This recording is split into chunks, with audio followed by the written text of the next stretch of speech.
Salve, moçada! Vamos então fazer aquela revisão final para a prova do Enem aqui na NSC Coque Floripa.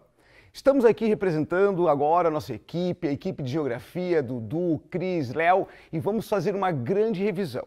Primeiramente, vou lembrar algumas passagens da aula do professor Alain. Uma passagem muito importante, com conteúdos muito importantes, mas a dica de como é a prova é uma lógica diferente. É uma prova que vai exigir de você as chamadas habilidades e competências.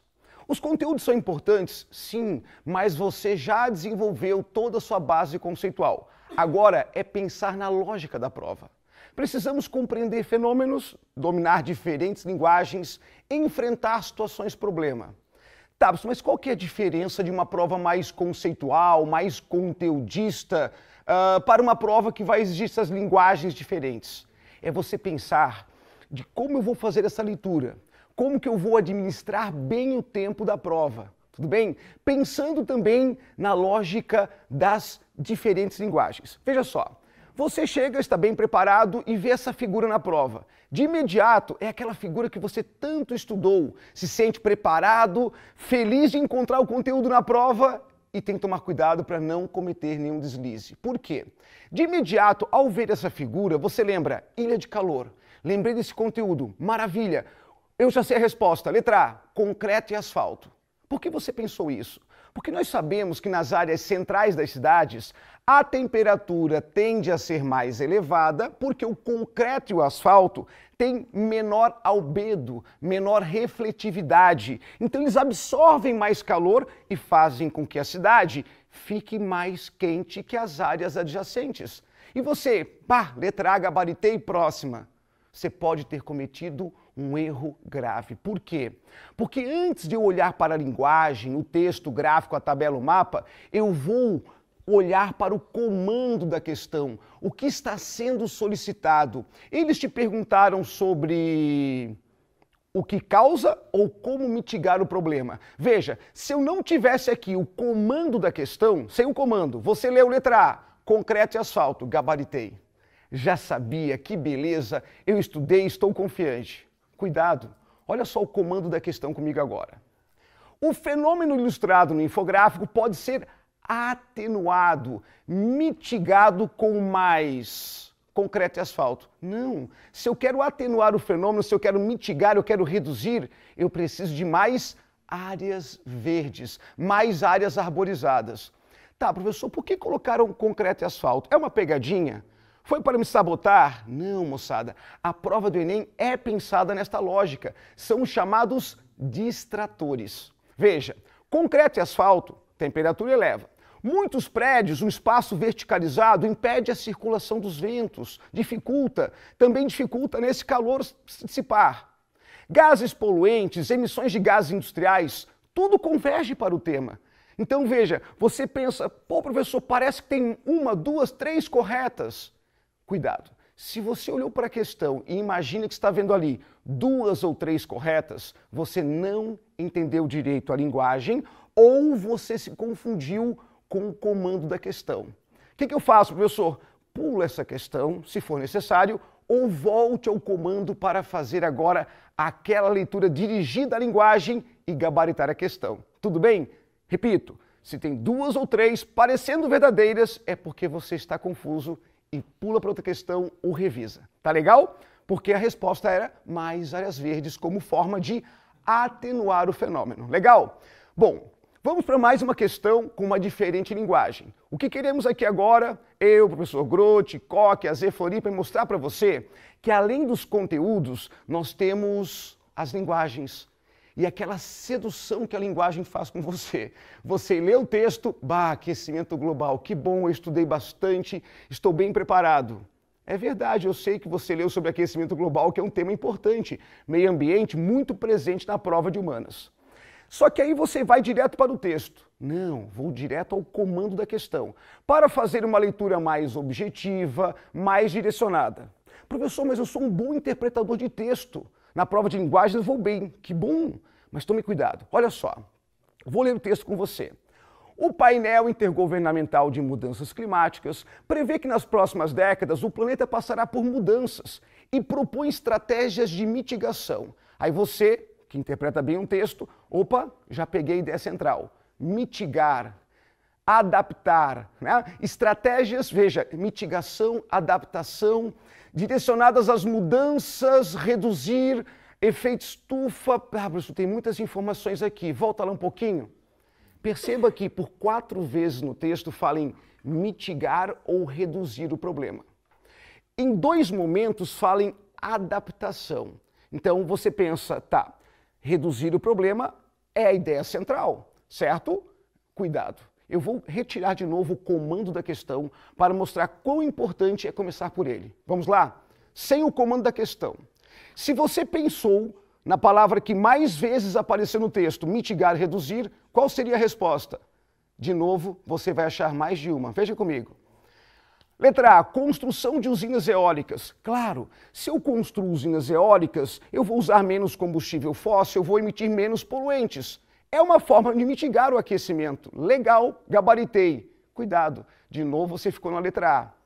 Tratamento de resíduos sólidos, o popular lixo. Se eu tratar esses resíduos, menos metano na atmosfera, que é mais um gás estufa, legal, achei outra para mitigar. Veículos mais eficientes poluem menos. Perfeito, mais uma para mitigar, para reduzir o problema. Adoção de uma agricultura sustentável de baixo carbono. Achei mais uma, professor. Entenderam os distratores? Aquelas alternativas que podem te sabotar. Então, se você não leu o comando, você achou 4 corretas. Agora vamos ler o comando? Considerando as informações do texto, qual ação representa uma estratégia de adaptação? Então veja, mesmo que você interprete muito bem os textos, você leu 4 vezes reduzir, mitigar e achou que esta era a solicitação da questão. E não era, porque o comando pedia como eu posso me adaptar ao fenômeno. E a letra E diz construção ou criação de barreiras em regiões costeiras, pois há perspectiva da elevação do nível dos oceanos. Legal? Então ficamos com a letra E para adaptação.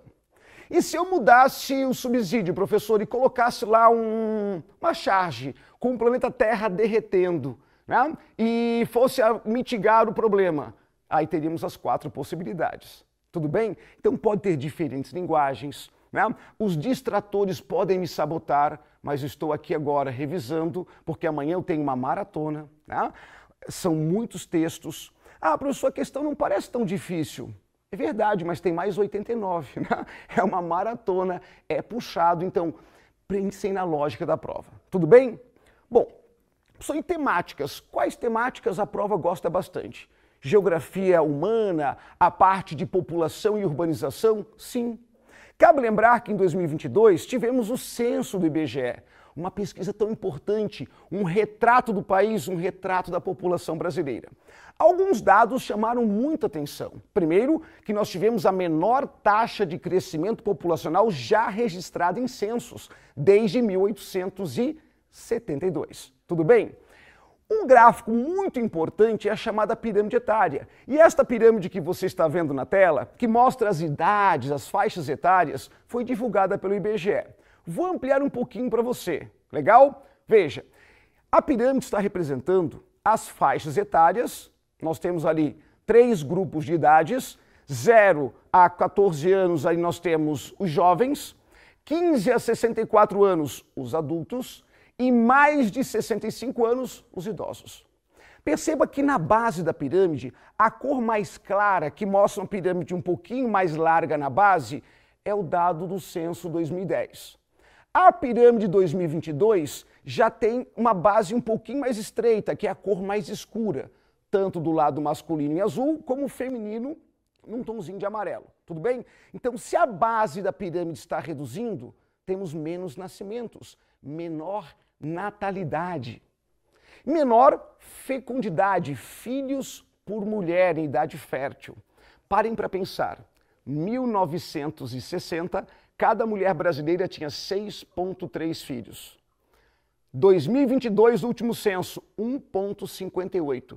Uma queda marcante. A mulher no mercado de trabalho, os métodos contraceptivos, né? A informação, o grau de escolaridade, nós fomos avançando, urbanizando e hoje temos menos filhos. Qual o impacto disso? de uma população que envelhece, pois em 1940 um brasileiro tinha uma expectativa de vida de 45 anos. Hoje passamos dos 76 anos. E aí, moçada, mudou bastante? E como isso impacta a minha pirâmide? O topo está cada vez mais largo. Um dos dados mais contundentes do censo foi a população idosa do Brasil de 2010 a 2022 aumentou em 57%. Aí, meu amigo que quer fazer medicina agora, me diga, você vai fazer obstetrícia ou geriatria? Vai trabalhar mais com as crianças ou com os idosos? Fica a dica. Vamos lá? Bom, interpretando agora a pirâmide, vejam só. A dinâmica da pirâmide etária entre os censos 2010 e 2022 mostra aumento da natalidade. Não, está reduzindo. Estabilização do crescimento. Cuidado, a população brasileira cresce no menor índice já registrado, mas ainda cresce. Somos 203 milhões de habitantes, um país que hoje é o 7º mais populoso do mundo.